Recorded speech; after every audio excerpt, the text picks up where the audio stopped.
De la Alianza Federalista con el que abrimos este espacio. Le doy la bienvenida al gobernador de Colima, José Ignacio Peralta. Muchísimas gracias, gobernador, por estar con nosotros.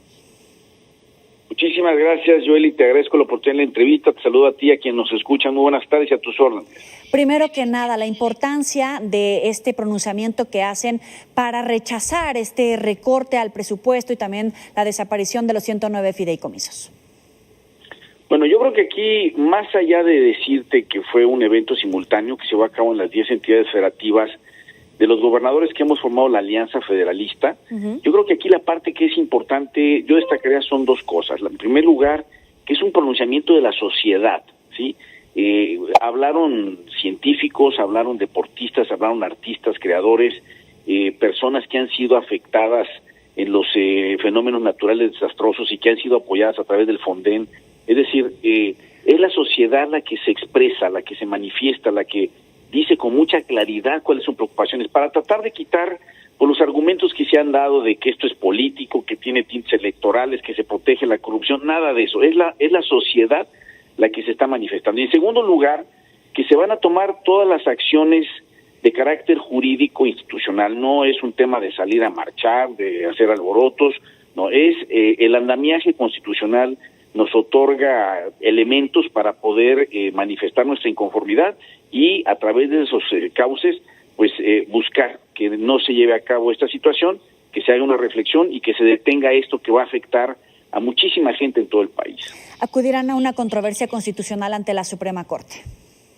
Sí, es correcto. Yo hoy mismo lo anuncié, me comprometí frente a los sectores de la sociedad colimense que nos acompañaron. Había cámaras empresariales, estaba todo, digamos, los sectores de la sociedad ahí representados, que buscaríamos pues interponer una controversia constitucional, pero que también apoyaríamos a quien quiera seguir cualquier cauce legal, ya sea amparos, en fin, estaremos pues apoyando a quienes se sienten afectados por esta medida. ¿Cuál es la consecuencia económica directa para los colimenses de este recorte que usted ve claramente que no va a tener marcha atrás? Bueno, yo espero que haya una reflexión seria en la Suprema Corte con la controversia y que podamos rescatar algo, ¿no? Pero bueno, nada más para darte un orden de magnitud. En los últimos 10 años, del año 2010 a la fecha, a través de estos fondos y de fideicomisos hemos descargado en Colima para obras, para investigación, para el deporte, para muchísimos temas que son precisamente para los que están destinados estos fondos y estos fideicomisos, alrededor de 6,000 millones de pesos. Que para Colima pues es muchísimo dinero y que pues de ese tamaño serían las afectaciones, ¿no? Es incalculable la afectación de esta medida y tenemos que hacer todo lo que esté dentro de nuestro alcance para que no se vaya a consumar esto que ya lo dije, va a afectar a mucha gente. Afectaciones incalculables con el ánimo de debilitar los gobiernos estatales, los potenciales contrapesos al gobierno federal en figuras de extracción de otros partidos que no necesariamente sean de Morena o de ese perfil político. Pues mira, yo lo dije con mucha claridad el día de hoy ahí en el evento, ¿sí? Aquí está la sociedad civil representada, nadie viene de manera forzada. A nadie se le elaboró el discurso, cada quien hizo los discursos y los pronunciamientos. No es un tema político electoral, no estamos apoyando ninguna causa que tenga que ver con el proceso electoral del año que entra. Tampoco se está defendiendo ningún acto de corrupción. Es la defensa de fondos y de fideicomisos de dinero público federal que estaba encausado, que estaba canalizado, apoyar muchas actividades que son importantes en la política pública, desde defensores de derechos humanos, búsqueda de personas desaparecidas, atención a víctimas, investigación y desarrollo, ciencia y tecnología, deporte, creación artística, y le puedo seguir, es amplísimo, y por lo tanto, pues por eso estaba ahí representada toda la sociedad colimense. Ahora, me llama la atención que en los discursos de varios gobernadores hablaban de este golpeteo al federalismo y a la democracia mexicana. ¿De verdad es tan grave esto que ustedes están viviendo, están denunciando?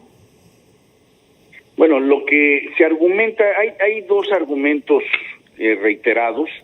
Se reitera supuestos actos de corrupción. Nos llama mucho la atención que no haya pruebas ni indicios, pero también se argumenta el que supuestamente había un manejo discrecional, cuando lo que había, por el contrario, eran reglas, fideicomisos que se manejan a través de reglas y que ahora sí se va a utilizar el dinero de manera discrecional. El peligro para el federalismo, entre otras cosas, es que se está desarticulando nuestra capacidad, al menos mínima, de cumplir con nuestras obligaciones constitucionales. Y eso, pues más allá de que se dé una lucha entre liberales y conservadores o centralistas y federalistas, yo creo que es un tema que tiene que ver más con democracia y autoritarismo. Ese es el binomio que está confrontándose y que nos preocupa mucho, el que se esté desarticulando la capacidad institucional de los estados para poder cumplir con nuestras obligaciones constitucionales. ¿Está disolviéndose en ese sentido entonces si esta oposición, estos contrapesos, usted habla justamente de un autoritarismo incluso? Sí, porque ya no se estaría, digamos, aplicando esos recursos por medio de reglas, por medio de comités técnicos que son los que conforman los fideicomisos, por medio de reglas de operación, sino que se daría de manera, ahora sí, absolutamente discrecional y totalmente centralizada. Esto preocupa enormemente en el contexto de que estamos en un año electoral, ¿no? Cualquiera podría sospechar que quieren el dinero para ese fin. Eso es un señalamiento que yo no puedo probar, pero sí preocupa la coincidencia. Estamos iniciando un año electoral cuando se da pues esta situación. Uh-huh. Ahora, ¿qué pasa con estos argumentos del combate a la corrupción por parte del gobierno federal? Porque también es cierto que están señalando varios fondos que no necesariamente gozaban de transparencia, que veían muchas redes de corrupción y que esto sucedió durante años. También es cierto que hay una cuota del combate a la corrupción. En ese sentido, ¿cómo prevén estos gobernadores de la Alianza Federalista darle causa al combate a la corrupción? Bueno, yo creo que nadie va a solapar un acto de corrupción, nadie está a favor de la corrupción, es una realidad que le ha hecho mucho daño al país. Uh-huh. Pero yo creo que también tenemos que actuar con mucha seriedad, es decir, si vamos a tomar decisiones utilizando esa bandera, pues para proteger precisamente la materia que es la anticorrupción, tenemos que ser muy serios, no podemos jugar tampoco con ello. Lo que sí es que hay ejemplos muy claros que nos señalan que es más bien una retórica, es una narrativa que se utiliza para justificar decisiones, ¿no? Hace año y medio desaparecieron las estancias infantiles. Esa fue una medida muy dura, dejaron a mucha gente en la calle, señoras que habían invertido dinero en las estancias, que daban empleo, que habían preparado, etcétera, y supuestamente porque había corrupción. Año y medio después, no tengo yo información, no sé quién la tenga, de un indicio, de una investigación, de alguien que esté en la cárcel o de algo que haya demostrado que efectivamente se haya cometido un acto de corrupción. Entonces, ¿estamos en presencia de un verdadero combate a la corrupción o más bien de una retórica que se está utilizando para justificar otras decisiones? Uh-huh. Hablaban incluso de la creación de un fondo de la estabilización de recursos federales, justamente para tratar de darle transparencia al uso de los recursos, para darle el cauce que debe a cada uno de estos recursos que estaban etiquetados en fideicomisos y que ahora, sin esta articulación, sin estas reglas de operación por parte del gobierno federal, podrían acabar en la bolsa, como usted dice, electoral o para cualquier otro fin. Pues sí, porque es mucho dinero, porque también es otro argumento. Si había corrupción, pues ¿por qué encontraron en todos países más de 68,000 millones de pesos? Si hubiera habido corrupción no hubieran dejado nada. Y sin embargo ahí estaba el dinero y ahora está en la cuenta del gobierno federal para ser utilizado como recurso extraordinario de forma absolutamente discrecional. Nadie sabe qué van a hacer con ese dinero y cómo entonces sí se garantiza no solamente que no haya discrecionalidad, uh-huh, sino que haya transparencia y que no haya corrupción. Entonces es muy extraño que se utilicen ciertas banderas cuando en realidad se está incurriendo en ellas. Uh-huh. Ahora, hay muchas alertas por parte de gobernadores, por parte de expertos en salud, en exsecretarios de salud, advirtiendo que no hay dentro del presupuesto 2021 un fondo para atender la pandemia de coronavirus a nivel federal, pero que también por ahí pues le va a llegar el golpe a todos los ciudadanos en los estados, sobre todo de los federalistas. Bueno, no lo hubo este año porque nadie preveía la pandemia y por lo tanto no se presupuestó, pero por lo menos en Colima no fluyó el apoyo, el recurso federal para poderle hacer esta pandemia. Y ya no digamos que fluyera el apoyo al gobierno del Estado.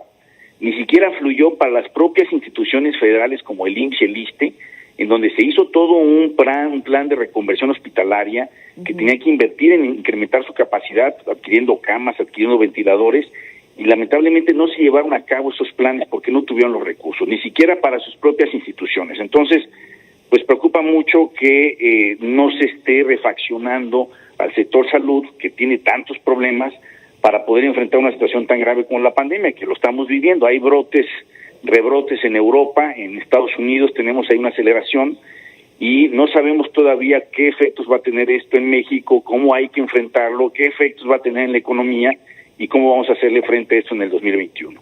Oiga, ¿y como de cuánto fue este monto con el que se pudieron haber quedado cortos? Porque dice que incluso a las propias autoridades, a las propias instalaciones, instituciones de salud del gobierno federal no le llegaron estos recursos. ¿Cómo de cuánto estamos hablando? Pues no tengo el dato ahorita, pero yo les puedo decir, por ejemplo, que le pregunten al ISSSTE aquí en Colima cuántas camas con ventilador para cuidados intensivos tiene en este momento y cuántos tenía hace 8 meses, y va a ser exactamente la misma cantidad. Es decir, no tuvieron la capacidad financiera de poder incrementar, pues ahora sí que su infraestructura y hacerle frente a esta pandemia. No tienen los recursos ni siquiera en este momento para atender a su derechohabiencia, ya no digamos a población abierta. De tal manera que los gobiernos estatales tenemos que atender a población abierta, sobre todo no asegurada, que es la más vulnerable, pero además toda aquella derechohabiencia que lamentablemente no está encontrando los espacios en el IMSS o el ISSSTE y viene a requerir a hospitales estatales. ¿Y qué pasa si el repunte también se extiende como en Europa, incluso donde están tomando medidas para los próximos 6 meses? ¿Qué pasa en Colima si esto sucede durante 6 meses? ¿El Estado tiene la capacidad, a través de estos recursos federales, para atender un repunte, estas necesidades que en esta primera etapa no se han cubierto? No, la verdad no. Tenemos muchos problemas. Y un rebrote prolongado sería muy complicado, no solamente para hacerle frente desde el punto de vista de la infraestructura del sector salud, sino desde el punto de vista de la economía. Es decir, ya no podemos tener la economía a media luz, dijéramos, ¿no? Con ciertos porcentajes de aforos, con ciertos porcentajes de operación. El efecto económico está haciendo mucho daño y bueno, preocupa que esto se pueda prolongar. No vamos a tener la capacidad para sostener el empleo y para sostener la actividad económica. Gobernador, lo escucho incluso preocupado. ¿Hasta dónde puede llegar esta crisis que ya es sanitaria, que ya es económica y que muchos advierten que podría convertirse en una crisis social, de seguridad, de gobernabilidad incluso? Tenemos que hacer un esfuerzo de gobernabilidad, por eso es importante ahora más que nunca la comunicación. Es más importante que nunca el diálogo, la construcción de acuerdos por medio del diálogo, la sensatez, la apertura, la generosidad, porque la circunstancia así lo exige. Estamos viviendo una circunstancia extraordinaria y se requieren actitudes extraordinarias. Yo no puedo pronosticar qué puede pasar, cuáles son los escenarios o qué tan grave puede ponerse la situación. Lo que sí es cierto es que pues se prevé una pérdida en el bienestar social de manera generalizada, y lo que tenemos que hacer es que la gobernabilidad prevalezca y los efectos negativos en el bienestar los podamos minimizar. Ahora, respecto a este semáforo epidemiológico a nivel federal, ¿cómo prevé que avance Colima en los próximos días? Bueno, vamos a hacer un esfuerzo por mantener, nosotros estamos en naranja y vamos a hacer un esfuerzo por mantener el naranja. Ojalá podamos migrar al amarillo. La tendencia es más bien hacia el rojo. Sin embargo, pues la pandemia ha tenido diferentes comportamientos en diferentes entidades federativas. Nosotros afortunadamente estamos relativamente estables en Colima, y yo creo que podemos, como escenario más adverso, digamos, mantener por lo menos el color naranja. Hace un momento platicaba con la secretaria de Salud de la Ciudad de México, también con esta previsión de que podrían avanzar hacia rojo, y le preguntaba, como lo hago con usted ahora, ¿cuáles son las medidas más extraordinarias que podrían tomar, como por ejemplo en el caso de Chihuahua, de Nuevo León, de incluso imponer sanciones, obviamente una mayor restricción horaria tanto en el transporte público como en las actividades económicas? Bueno, sí preocupa mucho el tema de las actividades económicas. Nosotros estamos insistiendo en que se prevalezcan, que se respeten las medidas sanitarias. Nosotros tenemos aquí ya por ley el uso obligatorio de cubrebocas. Hay que hacerlo coercitivo, hay que hacerlo obligatorio y buscar que se cumplan los protocolos. Yo creo que la salida debe ser el cumplimiento de protocolos, pero debe ser un cumplimiento generalizado, responsable, corresponsable y sobre todo vigilado. Es el gobernador de Colima, José Ignacio Peralta Sánchez. Gracias por estar con nosotros, gobernador. Muy buena tarde. Muchísimas gracias y muy buena tarde. Hasta luego. Hasta luego.